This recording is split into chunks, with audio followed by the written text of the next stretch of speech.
Today we're going to get down and dirty with the clairs. What are they? Do you have them? If you do, which ones do you have?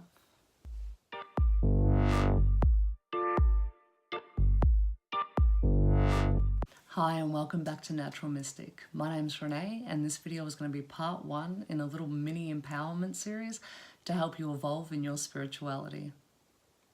Have you ever walked into a room and instantly knew that the people there had had an argument or the energy just felt off?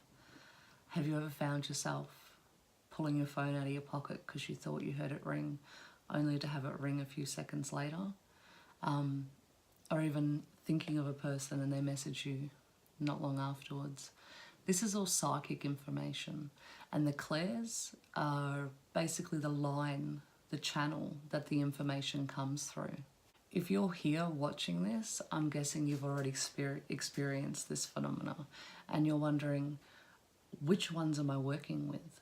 Because when you're first learning the clairs, it's really hard to pick up on where the information's coming from. It's very subtle and it takes a really clear mind to be able to, and a clear body, a calm body to be able to feel where this information's coming through. And in our day-to-day lives, we have so much chatter going on. I've got to get milk on the way home. Did I make that appointment? What time's next week's appointment? Do I have work tomorrow? And in that time, we're usually quite tense and our body is very rigid and we're not in a state of receiving. Even though it's coming in, we're not aware of it, we're not feeling it, we're not being mindful. However, the good news is that the clairs are available to everybody. We all have them. Now, just like in our day-to-day lives, we have strengths and talents that we sort of step into a lot more natural than other strengths and talents that other people may be more experienced with. Just like some people may be able to get up quite comfortably and speak in front of a room, it might terrify someone else and they become quite frozen. So it sort of works this way with the clairs. But keep in mind, just like anything can be learned, so can the clairs. So we may have something that we are very naturally drawn to, but it doesn't mean the other ones can't be worked on and can't be perfected. It just comes down to taking that time to clear our mind and listen, because the information does come in through these channels. It's just we don't always hear it, and it's so subtle. It's really subtle. It becomes a lot louder when you get used to it, but it's very subtle in the beginning. Now, enough waffling, let's get into the juicy stuff. What are the clairs? Now there are, I should count. 1, 2, 3, 4, 5, 6, 7. There are 7 clairs. There are probably more. We're probably every day opening up to new channels of information. We are becoming much more aware, much more evolved as a species. But for now, let's talk about these ones. First off, we have clairsentience, and that's information coming in through feeling. So you may get emotions, you may get a funny feeling in your gut. You may be standing next to someone and suddenly get the feeling of anger or rage or sadness, and you may not have felt that emotion before. You may have been standing there just minding your own business and suddenly you've got this influx of feelings. That is clairsentience. So next up is clairaudience, which is one of the main ones that everyone knows about, and that's clear hearing. So that's information that comes into your mind through hearing. Now, this is also something, and actually let me go back to clairsentience. We have an external channel of these clairs and we have an internal channel. It's like, what's the opposite? So we have an internal. So while you may feel these emotions inside, you may feel them physically as well. So you may feel physical ailments and stuff like that, and then you may feel the emotional side of it as well. It could even be that the person beside you was up all night crying and suddenly your eyes feel very puffy and quite stingy. So let's get on to clairaudience now. So yeah, it'll happen. You'll be able to hear clairaudience inside your head. Quite often it sounds a lot like your own voice, and that's why a lot of people have clairaudience and are unaware of it. It's just a little mind chatter that goes on in the back. And then there are a lot of people who have clairaudience and they can hear from the outside in, so they're hearing through their physical ears rather than like a third eye type of hearing.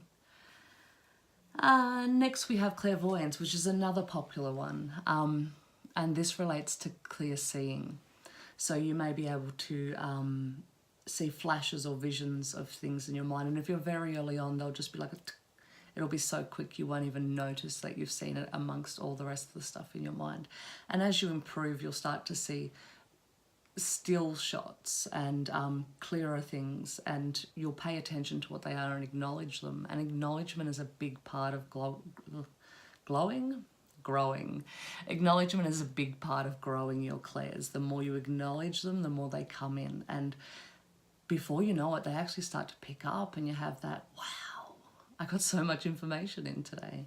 And then there's the external version. So, and that's for people who see spirit in the physical with their own eyes. And some people are naturally born that way.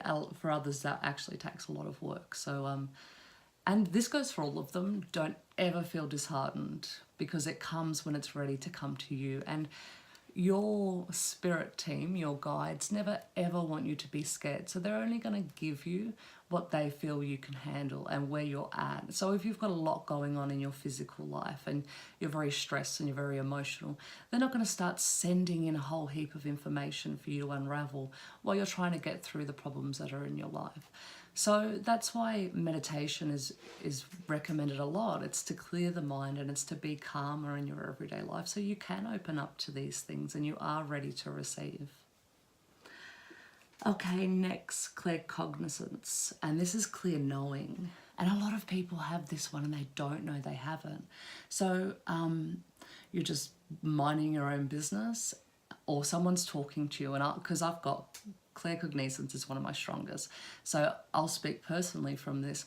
Someone could be talking to me and telling me about a situation, and instantly I'll get either a vision or a knowing or a thought of the circumstance around what they're talking about, or the answer. I find a lot of times it's answers to things, and I'll blurt it out, and it's not the funnest because it makes you look like a know-it-all quite a lot, and I'm sure my friends and family will vouch for that. But you get answers to things that you never even studied or knew about. It just pops in there, and as quick as it pops in, it usually pops out here just as quick. So that's clear knowing. And then we have clairscent, not clairsentience, clairscent, and this is clear smelling. So this is receiving information through smells.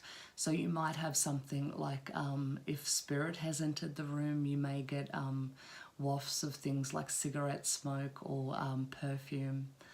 It could also be things like if something is, you have to watch out for something, the smell will come through quite uncomfortable. It'll be something that is not too pleasant. I'm glad I really haven't worked on this one yet. I don't think I'd handle it too well.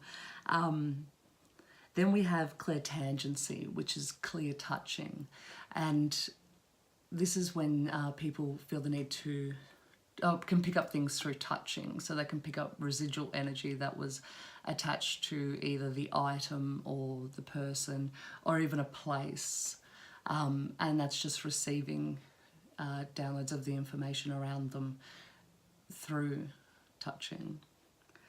And then clairgustance, which is clear tasting, another one I'm not too quick to rush into. And that's the same sort of as clairscent. It's getting your information through taste. So sometimes when spirit's about, you may get warnings through things like metal tasting, or when spirit's about, you may get a taste of the food they've had in, whatever they cooked in a past life. What else? I'm trying to think of an example, but I think it's pretty clear cut. So those are the clairs. Now let's find out which ones you have. Now I say which ones you have because everybody has. Okay. Back on track. I say which ones you have because everybody has them. There's something that's innate in us. Now you'll find that children are very in tune with their clairs. There's a lot of parents walking around saying, oh, my 3-year-old did this, and it was scary as crap, and they were speaking to their imaginary friend and they described a past relative perfectly. This is quite normal. They're very in tune. They haven't blocked them out. And I think the way to explain blocking out comes back to that acknowledgement. So as we start getting older, we go to school and we come out of that place of imagination and pretend, and we're very rigid, and we're taught to not make believe as much. So we stop acknowledging those things, and we call them imagination, and we call them imagination to our children. And we'll say, oh, you've got a vivid imagination. And so it becomes not real to them. And then slowly over time, it just fades out. And then people find a lot as they get older, when they hit their Saturn return, which is usually about 30. And it can be any age. This is just an average. They sort of start to, your Saturn return is a sort of a crisis point, a changing point in your life.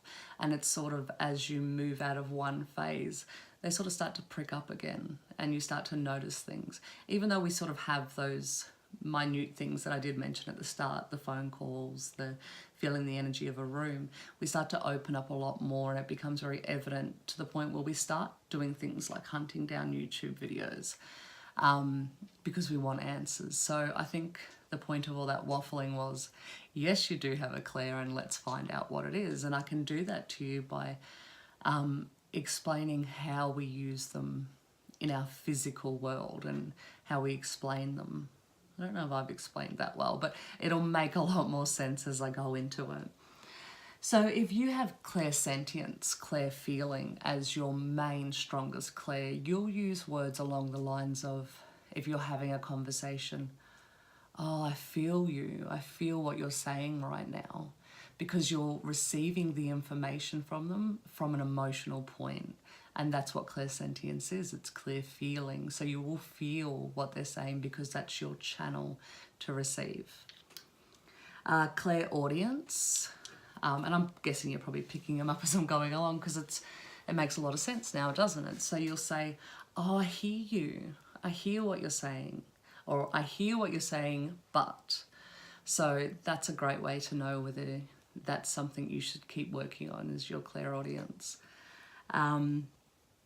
Clairvoyance. I see where you're coming from. And that's because that's where you receive the information from.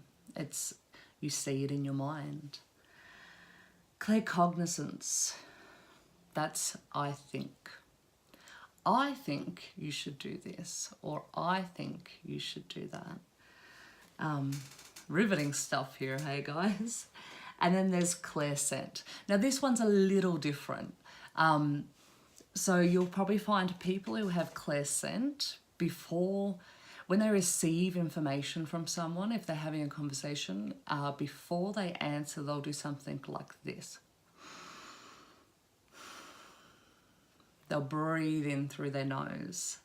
Now, clairtangency. Now, I have this one as well. So when I'm looking at something, I'll reach out and touch it. Or if I'm talking to someone, I'll reach out and touch them and just put my hand on them, which is awesome. People love you invading their personal space, but it's an instinct because you're instinctively trying to receive information from them.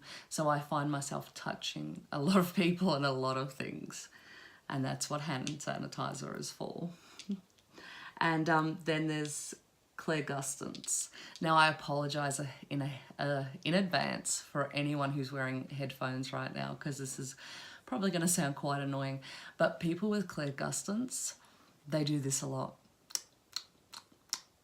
when they're thinking. It doesn't come very naturally to me to do that, but you may know someone who sort of smacks their mouth together when they're thinking about things, or they go, they make that noise. So that is clairgustance, and that's because they're tapping into that spot in their mouth where they receive information from. So that's basically it. That is the clairs explained. I hope that this has been some help to you, and it has sort of unraveled the mysterious world of spirituality. And that is what I hope to do, is to make things simple, because it is so innate and it is so simple. And while I do love all the big fancy words of spirituality, and they do make it feel special, and words are important because spells and spelling, and they've got intention, it's a lot easier to navigate this space if you have a layman's term to explain things. And then when you are feeling more confident, you can get into using all the fancy words. Now, the next video I hope to make is how to tricks and tips for advancing all the clairs. So tune in. I hope to be making videos at least twice weekly. If not, they will definitely be weekly. Thank you so much for watching. Bye.